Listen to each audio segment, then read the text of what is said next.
Barka da kasancewa da ni a wani makon inda za mu kira jirgin paper.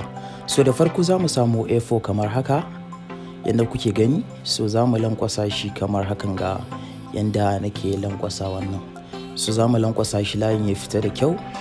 Sannan za mu naɗa ta nan gefen kamar hakan ga inda kuka ga ina naɗa shi nan.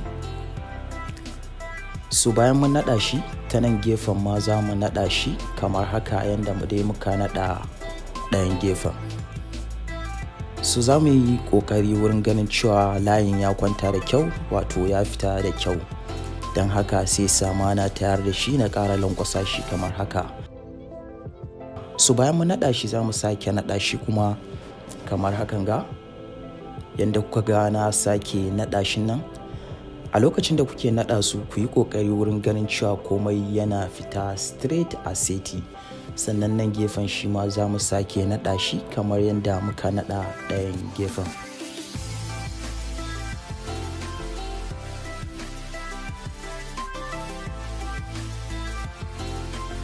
So bayan mun gama naɗa shi sannan za mu juya shi sai mu lankwasa shi kamar hakan ga yanda nake lankwasa wannan nashi.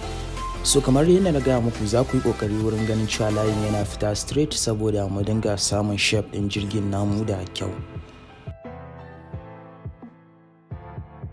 So bayan mun lankwasa shi za mu sake juya shi sai mu sake naɗa nan gefen kamar hakan ga.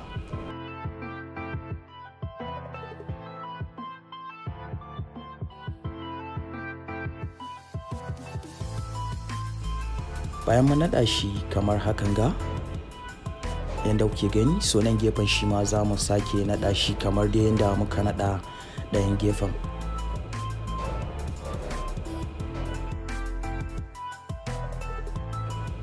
So za mu naɗa su kamar hakan ga. So bayan mun naɗa shi sai mu juya shi. Idan muka juya shi wannan kan da kuke gani za mu lankwasa shi kamar hakan ga yadda na lankwasa shi nan. So sannan za mu sake juya shi. So bayan mun juya shi nan wurin kuma za mu dawo da shi mu kwantar da shi kamar haka.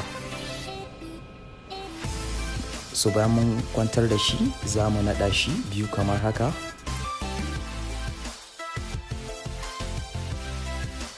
So yanzu nan za mu sake wani naɗi daga nan gurin zuwa bakin shi kamar haka. So za mu kamo seti da bakin ne kamar hakan ga sai mu lankwasa shi kamar haka yadda nake kokarin lankwasa shi nan. So kamar yadda na ga muku ku yi kokari wurin ganin cewa layin ya fita straight saboda mu samu shape din jirgin da kyau. In ba ka ba idan layin bai fita da kyau ba shape din jirgin namu ba zai fita ba, sannan kuma hakan zai jawo ma jirgin namu matsala ta wurin tashi. So nan gefen ma za mu sake naɗa shi kamar yadda muka naɗa wancan gefen.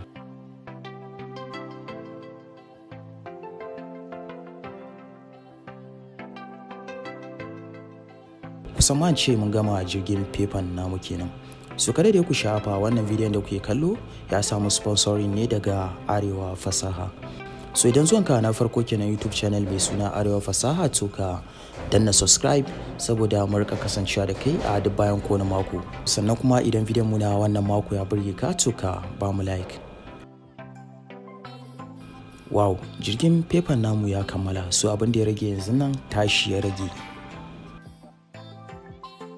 So anan muka kawo ƙarshen bidiyon mu na wannan mako inda muka kera jirgin paper. So wai da bai da kyau da mun fita domin jaraba jirgin namu.